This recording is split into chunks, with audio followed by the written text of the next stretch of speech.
Hello dear students, Kashi Hindi Sansthan में आप लोगों का एक बार फिर बहुत बहुत स्वागत है। प्यारे बच्चों, आज की कक्षा में मैं आदिकाल के युगीन जो पृष्ठभूमि है या आप कह सकते हो जो परिस्थितियां हैं, उन परिस्थितियों का जिक्र करूंगा।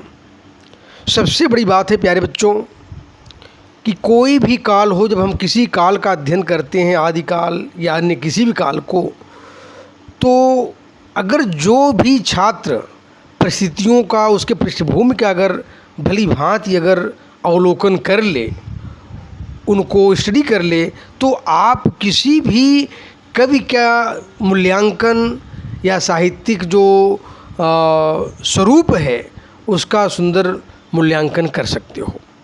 तो आदिकाल, एक बात ये जान लें, संवत 1050 से लेकर 1375 तक वैसे आचार्य रामचंद्र शुक्ल ने माना है, कमोबेश यही सभी विद्वानों ने माना है। तो वैसे आदिकाल का जो लक्षण है वह 8वीं 9वीं शताब्दी से लगभग शुरू हो चुका था। अब संवत 1050 रखने का मतलब ये नहीं कि संवत 1050 शुरू हुआ तो आदिकाल शुरू हो गया, उसके पहले भी उसकी पृष्ठभूमि तैयार हो चुकी थी। तो आज मैं आदिकाल की पृष्ठभूमि अर्थात उसकी परिस्थितियों का जिक्र करने जा रहा हूँ। पहली बात तो राजनीतिक परिस्थिति। तो राजनीतिक परिस्थिति आदिकाल में यह जो समय था पूर्ण रूप से राजनीतिक कलह और अव्यवस्था का युग था। इस समय विदेशी आक्रमणकारी लगातार आक्रमण करते जा रहे थे। हमारे भारतीय जो रजवाड़े थे आपस में भी लड़ रहे थे, और जो केंद्रीय सत्ता होनी चाहिए थी, केंद्रीय सत्ता का अभाव हो चुका था। क्योंकि एक बार देखें, अगर हम सम्राट हर्षवर्धन का जो शासन था उसके बाद यानी कोई केंद्रीय सत्ता हमारे भारत में नहीं थी। आपसी जो यानी प्रांतवाद या प्रांतीय स्तर पर जो राजा महाराजा जो जगह जगह थे वे आपस में लड़ रहे थे, और आपस में लड़ ही नहीं रहे थे, विदेशी आक्रमणकारियों को निमंत्रण भी दे रहे थे कि आप इस राजा पर, अमुक राजा पर आक्रमण करो, मैं आपका साथ दूंगा।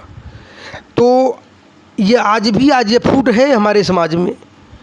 हम लोग आज भी आपसी फूट के शिकार हैं, उसमें भी शिकार में थे। तो कहीं न कहीं इन राजनीतिक परिस्थितियों से, आदिकाल के परिस्थितियों से बहुत कुछ सीखने लायक है। तो उस समय अगर देखा जाए तो मोहम्मद बिन कासिम भी सिंध पर कई बार आक्रमण किया, लेकिन जो जाट थे और जो और भी लोग थे उन आक्रमणकारियों के जवाब दे रहे थे। अफ़गानिस्तान के जो राजा थे उस समय, दाहिर, जो ब्राह्मण थे, वो अच्छी तरीके से मुकाबला कर रहे थे। मुग़ल शासन वह भारत में फैल नहीं रहा था, लेकिन वहाँ पर आपसी मतभेद के कारण दाहिर की हार हुई, और एक बार दाहिर की हार हो गई तो फिर मुग़ल साम्राज्य लगातार आगे बढ़ता गया, आक्रमणकारी आगे बढ़ते चले गए। अब इसके बाद में एक बात और भी ध्यान दें, यहाँ पर मैं एक शब्द में संशोधन भी कर दे रहा हूँ कि मुग़ल साम्राज्य नहीं बल्कि अफ़गानी शासन। मुग़ल साम्राज्य तो 1526 से शुरू हुआ, अफ़गानी शासन जो है वो धीरे धीरे भारतवर्ष में बढ़ता चला गया। अभी 11वीं शताब्दी की बात देखें, यहाँ पर जो शक्तिशाली राज्य थे, तोमर, अजमेर में चौहान, कन्नौज में गहरवाल, ये सब शक्तिशाली राजा थे। तो बिसलदेव चौहान जो बहुत प्रभावशाली शासक थे उस समय, और पृथ्वीराज चौहान प्रभावशाली शासक थे। इन लोगों ने आक्रमणकारियों का जम करके जवाब दिया। और एक प्रकार से देखें, इस समय हमारे जो रजवाड़े थे इनमें राष्ट्रीयता का भाव था, और राष्ट्रीयता के भाव के कारण ही राजनीतिक व्यवस्था उस समय शुरू हो गई थी। अब मैं धार्मिक परिस्थितियों की तरफ आ रहा हूँ। दूसरा महत्वपूर्ण पॉइंट, धार्मिक परिस्थिति। इस समय देखा जाए तो वैदिक और पौराणिक धर्म के विविध रूप जो थे, बौद्ध, जैन धर्म, वास्तविक आदर्श से दूर हट गए थे। क्योंकि समाज में उस समय बौद्ध धर्म और जैन धर्म का प्रभाव था। लेकिन जो आइडियलिटी थी बौद्ध धर्म और जैन धर्म की, इसमें तमाम कुविचार आ गए थे, जंत्र मंत्र आ गया था, जादू टोना भी आ गया था, और चारित्रिक ढंग से हमारे जो यह जैनी और बौद्ध जो संत थे उनमें चारित्रिक कुछ पतन भी आ गया, जिस कारण से भी जो धार्मिक जो पुनरुत्थान होना चाहिए था वह बहुत व्यापक स्तर पर उसमें कमी आ गई थी। तो आप ये जान लें अच्छे तरीके से, वैष्णवों के 5 रात्र शैवों के पाशुपत, कालमुख, कपालिक, रसेश्वरी संप्रदायों में बौद्ध धर्म पूजा पद्धति का अनुकरण भी होने लगा था। यानी कहने का मतलब यह है कि आप लोग ये जान लें कि हमारे ब्राह्मण सनातन धर्म में भी, शैव और वैष्णव में भी जैन बौद्ध का उस समय प्रभाव देखा जाने लगा था। और बड़े पैमाने पर देखें, इस समय शंकर, रामानुज और निम्बार्क आदि आचार्यों ने अपने अपने सिद्धांतों का जम करके विस्तार किया। इस तरह से हिंदुओं में व्रत पूजा पद्धति, इन तमाम चीज़ों को, जैनियों में भी व्रत और पुराने जो सिस्टम थे वे सब भी धीरे धीरे बढ़ने लगे।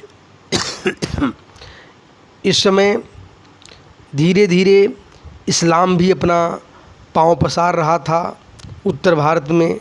ये ऐसा समय काल था तो धार्मिक दृष्टि से अगर आपको यानी विस्तार में लिखना है, जितना मैंने बताया इन सारी बातों को आप लिख सकते हैं। सामाजिक परिस्थितियाँ, अब तीसरा महत्वपूर्ण पॉइंट में सामाजिक परिस्थितियों की तरफ आ रहा हूँ। इस युग में इन धर्म और राजनीति की जो दीनहीन अवस्था था, उस दीनहीन अवस्थाओं का प्रभाव हमारे समाज पर भी पड़ा। ध्यान दें प्यारे बच्चों, धर्म का प्रभाव, अगर धर्म में आइडियलिटी है तो समाज में भी आदर्शवादिता का भाव रहेगा। धर्म में पाखंड की बातें होंगी, समाज में पाखंड और लूट घसोट की बातें चलेंगी। तो राजनीति में भी अगर ईमानदारी है तो समाज में भी ईमानदारी होगी। तो इस तरह से धर्म और राजनीति का प्रभाव हमारे समाज पर पड़ता है। राजा जैसा होता है, अगर राजा ईमानदार होगा जनता भी ईमानदार होगी, अगर राजा ही चोर होगा जनता भी चोर होगी। तो इसका प्रभाव जो है उस समय बड़े पैमाने पर हमारे समाज पर पड़ा। और एक बात ये भी आप लोग जान लें कि वर्ण के आधार पर समाज में जातियाँ उपजातियाँ बटी हुई थीं। यह रूढ़िग्रस्त विचार बड़े पैमाने पर समाज में व्याप्त था। ब्राह्मण जो थे, ध्यान दें, ब्राह्मण जो थे वे अपने आप को चुकोड़ी मानते थे। राज और जो क्षत्रिय थे वे अपने आप को केवल वे दृढ़ प्रतिज्ञा की भावना रखते थे कि हम जो हमारे अंदर इच्छा पैदा हो गई उसको हम पूरा करके रहेंगे। और कहीं कहीं हमारे राजनीतिक जो व्यवस्था थी, यानी हमारे जो बड़े बड़े ज़मींदार थे या बड़े बड़े जो लोग थे, ऐसे लोग, राजपूतिक जातियाँ जो थीं, ये लोग भोग विलास तमाम चीज़ों में लिप्त थे। एक बात जान लें, भोग विलास की प्रवृत्ति जहाँ भी आती है उससे समाज का पतन होता है। और वही बात यहाँ पर भी था। राजा लोग विलासमय हो चुके थे, बड़े से बड़े मनीषी लोग भी धीरे धीरे पतन की ओर जा रहे थे। तो ये हालत थी। लेकिन उस समय भी जो राजकुमार होते थे उनमें भी बड़े पैमाने पर व्याकरण, तर्कशास्त्र, काव्य, नाटक, इन तमाम चीज़ों के प्रति यानी उनमें जानने की इच्छा विद्यमान थी समाज में। अब मैं साहित्यिक परिस्थितियों की तरफ आ रहा हूँ प्यारे बच्चों। साहित्यिक परिस्थितियाँ अगर देखा जाए, भले ही समाज में आपस में बड़े पैमाने पर कलह था, झगड़ा था, जातिगत और धार्मिक मतभेद ऊपर के सामने आ रहे थे, लेकिन उस समय में जो यह समय था, उस समय संस्कृत के भी बड़े बड़े आचार्य उस समय विराजमान थे हमारे समाज में। ज्योतिष, दर्शन, स्मृति आदि विषयों पर तमाम टीकाएँ लिखी जाती रहीं उस समय। नाटक कविता के क्षेत्र में भी बड़े बड़े विद्वान उस ज़माने में भी विराजमान थे। ध्यान देने की बात है कि राजा भोज बड़े विद्वान थे उस समय, और इसके अलावा बड़े पैमाने पर देखें कुंतक, महिमभट्ट, हेमचंद्र, विश्वनाथ जैसे तत्वविदाचार्य, सोमदेव जैसे विद्वान काव्यकार उस ज़माने में विराजमान थे। भले ही सब संस्कृत में लिख रहे थे, संस्कृत के साहित्यकार थे सब, लेकिन कुल मिलाकर करके इनका प्रभाव हिंदी पर भी व्यापक स्तर पर पड़ा। हमारे जो हिंदी के उस समय कवि थे, उस समय शुद्ध हिंदी तो थी नहीं, उस ज़माने में अगर देखा जाए डिंगल और पिंगल भाषाएं थीं हमारे हिंदी के रूप में। डिंगल पिंगल भाषाओं में भी बहुत कुछ रचनाएं लिखी जा रही थीं। अब मैं सांस्कृतिक परिस्थितियों की बात कर रहा हूँ। अगर आप सांस्कृतिक परिस्थितियों के बारे में जान लें तो बड़े पैमाने पर धर्म का, राजनीति का असर हमारी संस्कृति पड़ता है। तो कल्चरल चीज़ें जब परिवर्तित होती हैं ना, राष्ट्र में सारी चीज़ें कमी भले हो जाएं, लेकिन अगर नागरिक किसी भी देश के कल्चरल स्तर पर अगर डाउन हो जाते हैं तो उस राष्ट्र में विघटनकारी तत्वों का प्रभाव जम जाता है। वही बात उस समय में थी प्यारे बच्चों। आदिकाल में, प्रारंभिक समय में अगर देखा जाए तो हर्षवर्धन के बाद में संस्कृति का बड़े पैमाने पर पतन हो रहा था बच्चों। जो संस्कृत का चरम शिखर था, धीरे धीरे गौरव समाप्त हो रहा था, संस्कृतियाँ टूट रही थीं। अब बड़े पैमाने पर देखें भुवनेश्वर, पुरी, खजुराहो, सोमनाथ, बेलोर, कांची और आबू के भव्य मंदिर आदिकाल की अद्भुत विभूतियाँ हैं।